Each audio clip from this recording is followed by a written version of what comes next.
Hey everybody, welcome into the back room. I'm Andy Ostroy. We have actor, director, and producer Adam Arkin with us today. We'll chat with Adam in just a second, but first, thanks for tuning in. We appreciate you listening, and we'd love to hear your comments. So email us at backroomandy@gmail.com and or post on our social media, and we'll read some feedback next time. And if you like the podcast, please rate and review and follow or subscribe, and you'll be notified every time we post a new episode.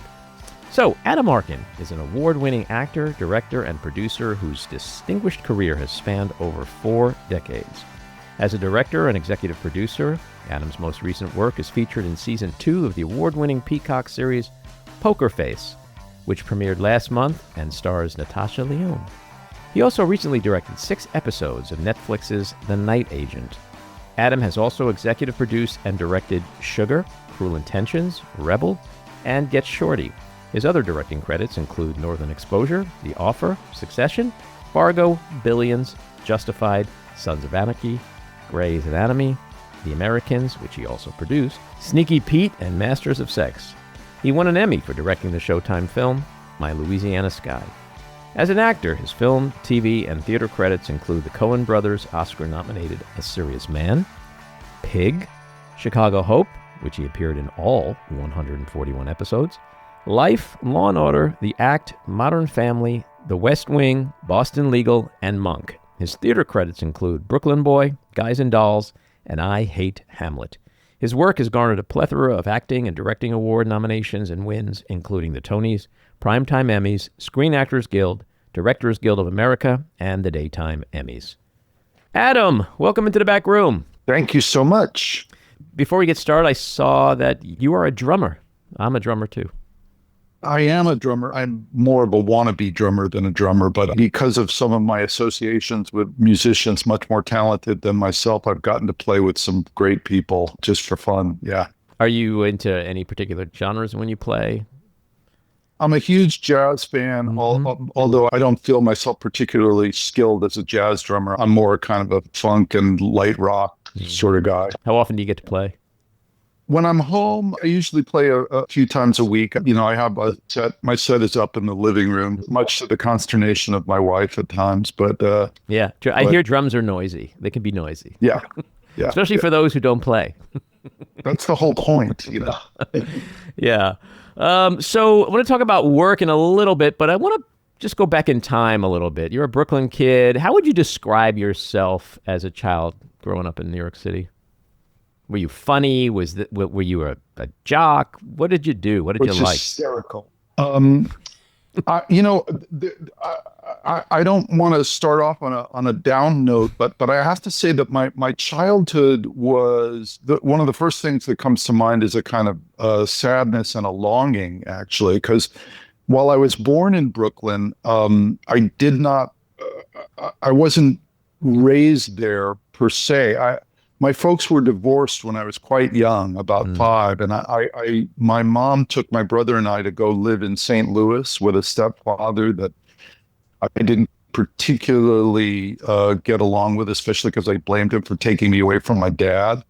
And I would see my father over the next 6 years, on school breaks and summer vacations, but did not get to live with him until I was 11 again. And so my early childhood was spent visiting New York, living in St. Louis, then living in Central California for a while, and then back to New York. So it was very fragmented, and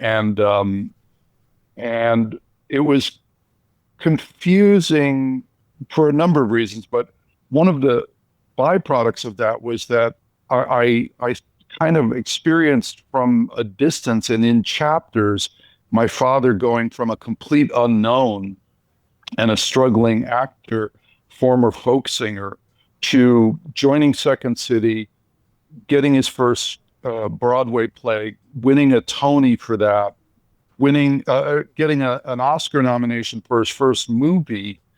And so in the time between my living with him full time, he went from being a struggling wannabe actor to a kind of international film star. And while that was very exciting and intoxicating, I think it was also, as the result of years of therapy, it was confusing, I think, and so that's sort of my association. I was told that I was funny, that I was, intellectually curious. I loved movies. I loved music. I would memorize comedy bits of Lenny Bruce and Lord Buckley routines, and I knew that I wanted to be an actor very, very early on. So I think that colored a lot of my personality at that point. And your dad, of course, was Alan Arkin, who passed away in 2023, I believe. Incredible actor, a legend as far as I'm concerned. The In-Laws is still one of my favorite movies of all time. How much of what he did and that success that you witnessed, how much that informed you in your creative pursuits and serve as an inspiration? To a tremendous degree. I think that I wanted connection with him first and foremost. And I think being separated from him at an early age made that an imperative even more so. I mean, I think I would have wanted to be connected to him under any circumstances, but the distance and separation made me look, I think, for any way that I could stay connected and associated with him. And acting, I think, became an extension of that desire. And not that was a totally artificial passion of my own. I think growing up around it and being backstage when he was doing theater work, and then on film sets when when his career transferred to that, they were environments that I found very stimulating and exciting to be around. And I wanted to be a part of that. Mm-hmm. And while most folks, are very familiar with your dad, few know much about your mom. Can you tell us a little bit about her and the critical role she played in your life? Yeah, my mother was a really complicated and vibrant woman. She, I think she was, an undiagnosed love addict. She was married 4 times in her life. Romance was I think, a big drive in her life, but she was just a very passionate person, and she reinvented herself a number of times over the years in really interesting ways. Her third marriage was to a guy that I think of as sort of being the love of her life, and he was a very free spirit, very much a kind of hippie living in California, an agriculture major who farmed and surfed and traveled, and she lived a very bohemian life in Central California. She became a volunteer firewoman, and as a result of that, got training as a paramedic for free, as an extension of her being with the fire department. And she found that so interesting that she then entered nursing school and became a surgical nurse in her midlife at a time that few people pursue that. And she just was another sort of larger than life, very, very interesting, very funny woman who had a huge influence on my brothers and I. And so you said before you knew at a very early age that you wanted to be an actor. What would you say was your first big break once you started getting into the profession? It's hard to say the one big break. There were milestones along the way that felt important. It started with my wanting to study. When I came back to live with my father, we were living in the West Village in New York, and we were literally blocks away from one of the most respected acting studios in the world, the HV Studios in Lower Manhattan. And I enrolled in in acting classes there, kid and young adult classes, and started doing some theater work in and around New York. I actually was in a play that Herbert Berghoff directed at the HB Studios, and that was a small black box theater in the Village, but it felt very important to me. The man whose name was on the building was saw fit to put me in something, and it felt like a huge honor, and I felt like I learned a lot doing that. As a result of some of the theater work I was doing, I got an agent when I was in my mid-teens, still in New York, and they had a branch in Los Angeles. So when I was finishing school in New York, they kept saying, if you come out to LA when you graduate, we're pretty sure that we can get you work right away. And so I saved up money from literally like a Dentyne commercial I did. It kind of bankrolled my trip out to LA when I graduated. And I was very intent on, I was aware of the Nepo component of everything, but as a result of that, I very much wanted to kind of be autonomous and self-financing. And so I saved money to be able to get out to LA. Came out here when I was, I guess, between 18 and 19 years old. I think around my 19th birthday. And true to their word, they did get me work. I started getting guest shots on things. But within a year, I got what I guess was sort of the biggest break up to that point was the leading role in a sitcom, a short-lived but really fun sitcom called Busting Loose, that Lowell Gantz and Babalu Mandel and Mark Rothman were the writing producers. They came out of the Gary Marshall world and cast me in the central character as the central character on that, and that felt like. Not that it turned me into a star by any means, but it felt like I was up and running in terms of getting a broader array of opportunities at that point. And your acting work encompasses film, TV, theater. How are each of those mediums distinctly gratifying to you? What do you love about performing in each of them? The work on stage is a kind of uniquely challenging and always an educational experience because you're getting feedback in real time. Every performance is different. The level of commitment to, following through, even if something feels off, if something is going astray, you've got to find a way to correct it in real time. And you've got to use your connection to the audience and to the other actors in a way that I think is very informative and colors all the other work that you might do as an actor. So I've always found that in spite of the fact that I haven't done any theater in a long time, it's richly rewarding in a way that very few other experiences are as an actor. Television and film feel much more related to one another. I think the main difference between the two is just the speed with which things have to be accomplished. What the page count that you do in a day on television is something that might take a week and a half in a feature, and as a result of that, the need to kind of deliver a fully fleshed out performance more quickly informs that work, and also, unfortunately, I think sometimes limits it. There are times when I think the spontaneity that's required to work on television as an actor can yield really interesting results as a byproduct of just having to commit that quickly to things. But it's it's sort of like a recipe. Film, television, and stage.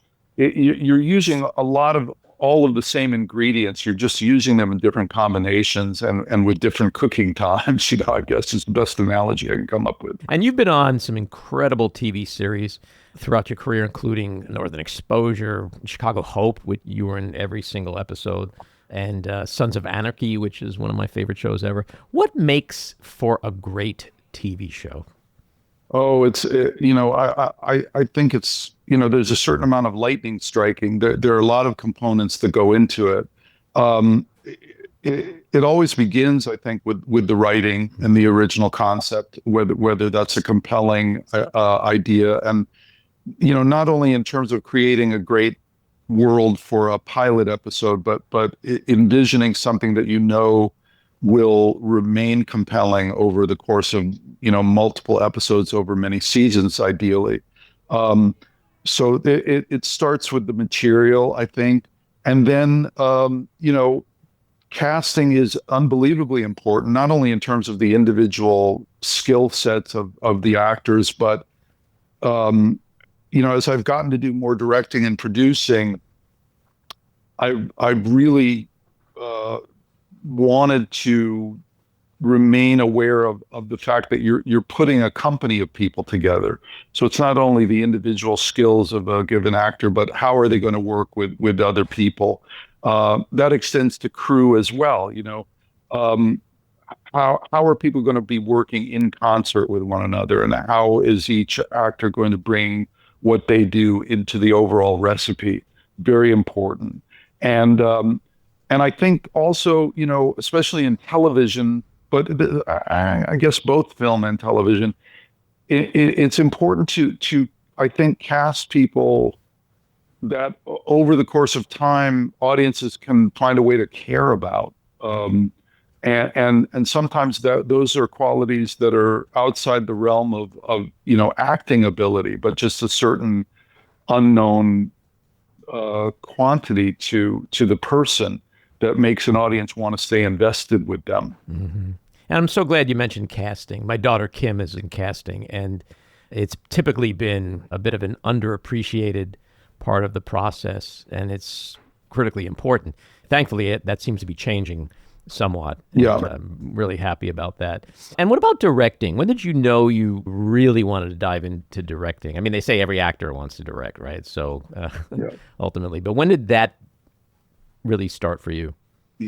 Every actor wants to direct until a certain amount of them get a chance to do it, and then the wish is fulfilled, and they can move on peacefully. I was looking back now, I was fairly young when the bug hit me, but because I had started so young, I'd actually been acting for quite a while by the time directing became something I wanted to do. And part of it had to do with, the childhood that we were talking about earlier allowed me to be around some really heavyweight, great directors, Arthur Hiller, Mike Nichols, some real giants. My father worked with Sidney Lumet. I wasn't around a lot when he did, but was very aware of Lumet and his resume. And so my associations with what directors did and what was expected of directing didn't always line up with what I was experiencing when I started acting, primarily on television. I was really surprised at how rarely I would work with directors that gave me input that essentially changed my perspective of the values of a scene or layers to character that I hadn't already been exploring. Very often it just felt a little bit like they were there to technically facilitate the moving through of the day and telling the story in the most efficient way possible. But I didn't always feel like I got much more clarity about the meaning of what we were doing, or fun alternatives to what I was already bringing into the equation. And I kind of hungered for that. And that kind of coincided with a time in my career where a lot of the roles I was getting felt like versions of parts that I'd already played. And so I was very grateful for the work. I always loved getting the job, but I was starting to more and more hunger for something that was really going to test me or force me to grow. And directing started to feel like that was going to be where that might happen. So I started putting in requests on shows that I was on as an actor to be able to observe and shadow directors, spend time in the editing room, spend time in the prep process for a given episode. And I worked with the producers, Josh Brand and John Falsey, who did produce A Year in the Life. And they had made it clear that if the show, in success, that they would give me an opportunity to direct. The show didn't last long enough for that to materialize, but as it turned out, they were the same producers of Northern Exposure. So when they hired me for the recurring role on that, it was as if the credits kind of carried over. And eventually I ended up getting an episode of Northern to direct.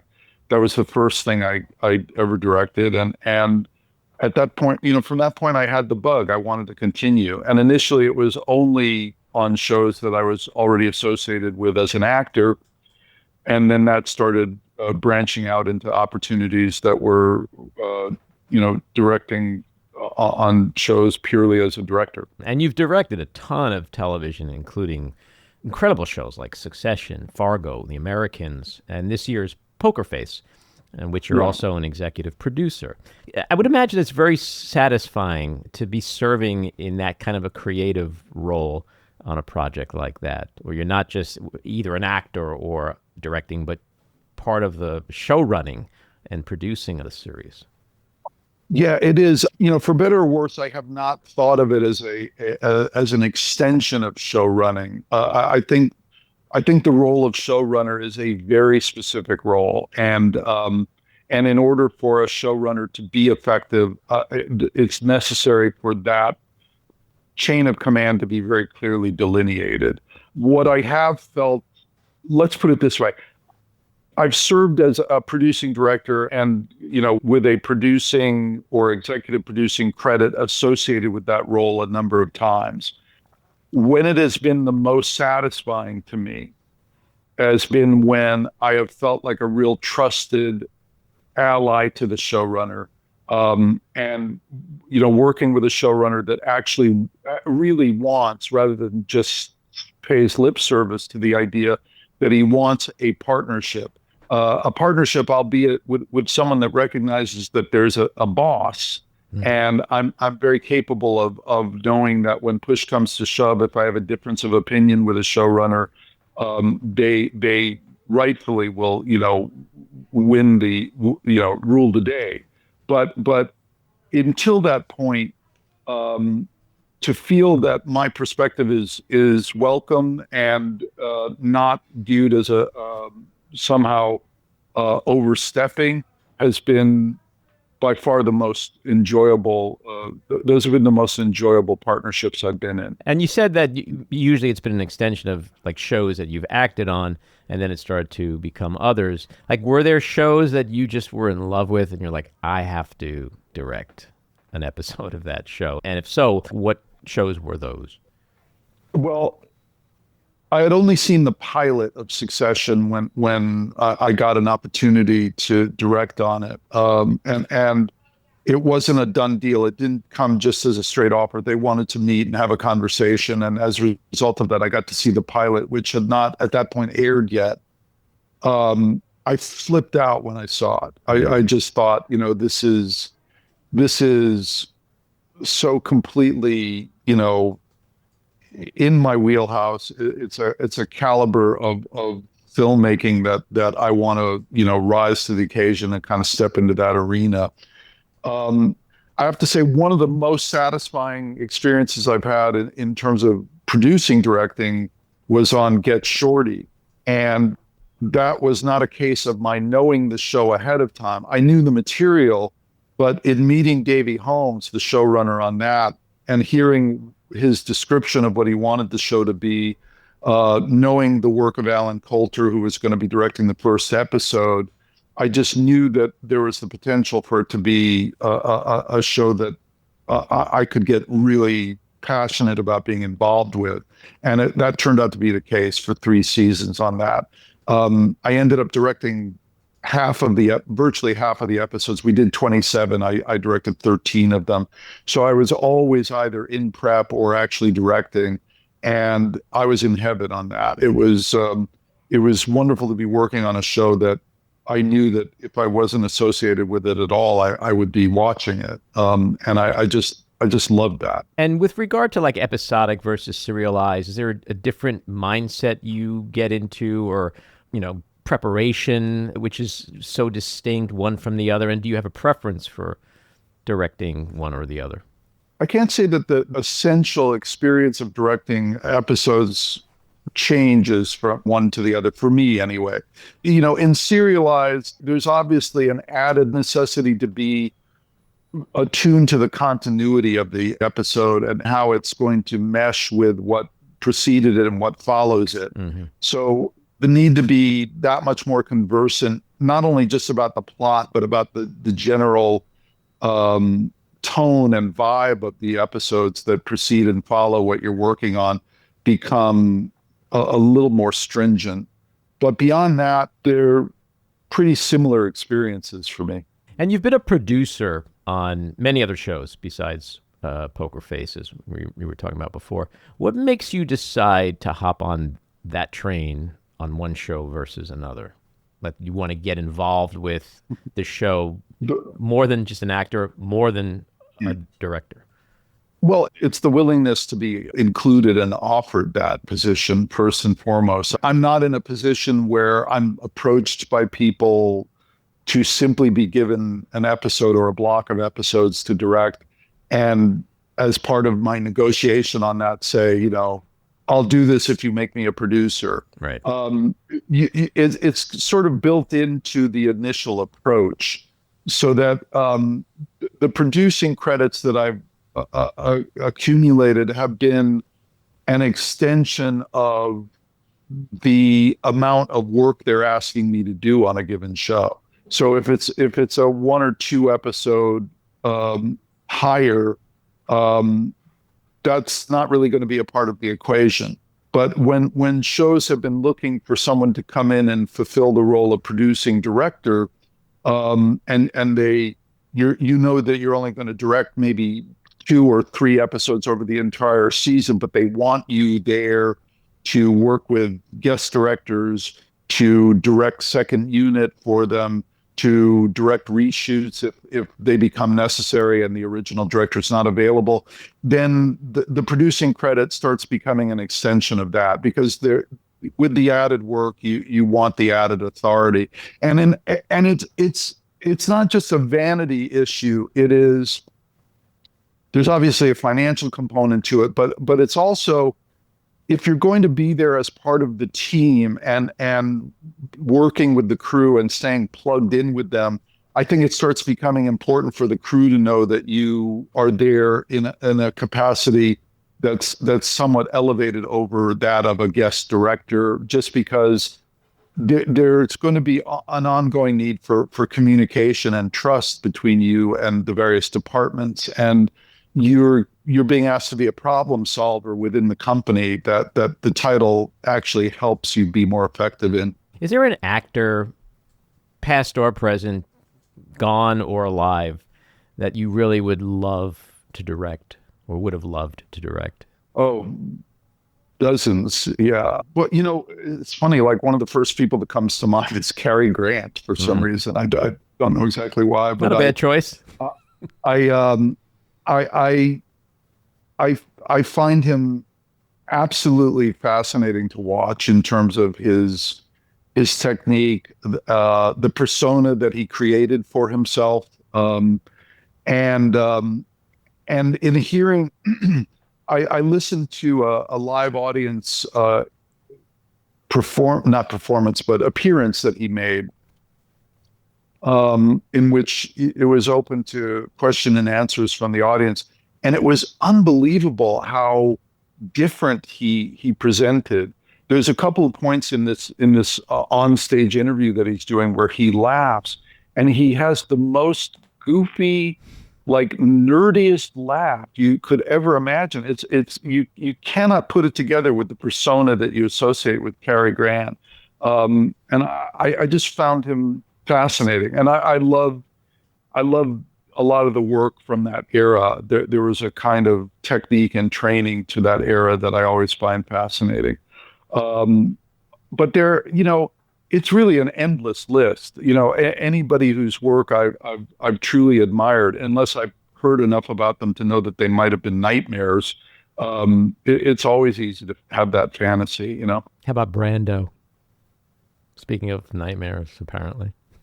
I would have given anything to be around Brando when he was working. I don't know that I would have wanted to direct him, because I think that he liked driving directors crazy, and I don't think I would have wanted to have my worship of him tampered with. I think Brando would test directors, and God forbid if you failed that test, that shoot was a nightmare. You were done for. Yeah, done for. I've had versions of that. Not with anybody as legendary as Brando, but there are certain actors that need to know that you can handle, the worst that they throw at you, and it's a process. Yeah. Aside from the children's folk group, the Babysitters, had you ever worked with your dad? Oh, many, many times, actually. Yeah, I've been directed by him multiple times. I've acted with him multiple times. He was kind enough to make some guest star appearances in a number of shows that I was on. He came on to A Year in the Life. He came on to Chicago Hope. He made an appearance in a movie that I did with the legendary B movie director Larry Cohen, and he was always very generous with his time in that way. And then I've been directed by him on stage and on film. And then the last time that I worked with him, I actually got to direct him in an episode of Get Shorty. He did a cameo. So we had a wonderful afternoon with him and Ray Romano. And that was the last time we got to work together. Well, that's great that you had those opportunities like that. Yeah. You've been a successful film, TV, and theater actor, director, producer over the course of 40 or so years. What do you think goes into achieving that kind of longevity? I think it's a combination of a love of what you do, luck. I think a lot of luck. I'm very aware still, and I'm in my 60s now, so sometimes it's embarrassing to continue to have to talk about it. But, a component of luck for myself, and I would assume most people looking at me, would be growing up in the business. In spite of the fact that I tell a lot of people that it's very easy to point a finger at nepotism in show business, because the people that you make note of are the success stories. I again, growing up in the business, I'm aware of the offspring of countless people in the business that wanted to make a go of it and could not. So I don't view it as, an automatic ticket to a career with longevity, that you have somebody in your family that's in show business. But in terms of early exposure and even your perspective of things, I can't discount that. And then there's just been other luck throughout. I think, in my case, what I feel has been connected to that luck is a desire to something I was talking about before, which is a real desire to keep learning and trying new things. And the ability to pivot and reinvent yourself if necessary, and whether those periods of time that everybody in the business goes through, where you're in a period of dead calm and wondering if you've made a terrible mistake getting into it in the first place. You've got to wait those times out and find a way to be creative and not lose your sanity until the next lucky streak comes along. Yeah. Well, I noticed you didn't say the word talent. So I think you're being very humble, but you are clearly a very talented, multifaceted, creative force, and that's a big part of it too. So, thank you very much. And I've been a big fan of your work, so I can vouch for the talent. I really appreciate that. That wraps around to another very important component, which is a desire to form relationship.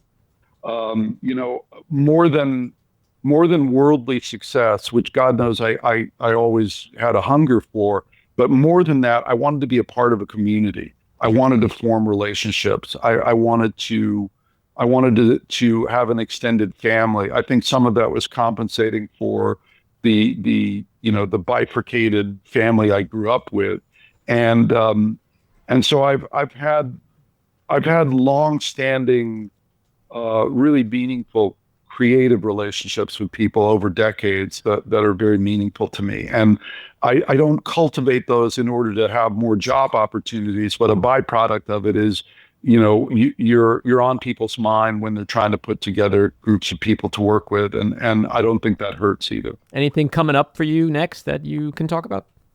I do have something coming up, and I'm going to be a real jerk and say only because I brought it up recently and then was told that for business affairs reasons and the crossing of T's that I had to hold off on it a little bit. But something I'm very excited about coming up this fall, that'll start shooting this fall, that I can't wait to talk about. So maybe I can revisit your show and absolutely talk about that. Yeah. Well, you come back on, then we can talk about Godfather 4. Adam, thanks for coming on. Good luck with the project and everything else going on in your life. And let's do that again soon. Thank you very much. All righty. Really appreciate it. Fan of your work as well. Take care. Bye-bye now. This episode of The Back Room was edited and produced by me, Andy Ostroy. It was co-edited and co-produced by Maddie Rosenberg and co-produced by Jen Hammoud. Our theme song was composed by Andrew Hollander, and our logo was designed by Cricket Langell. And special thanks to Patricia Wind. Please take a moment to rate and review the podcast, and also follow or subscribe. Until next time, keep your eyes on Washington, Hollywood, and your own backyards, and have a great week.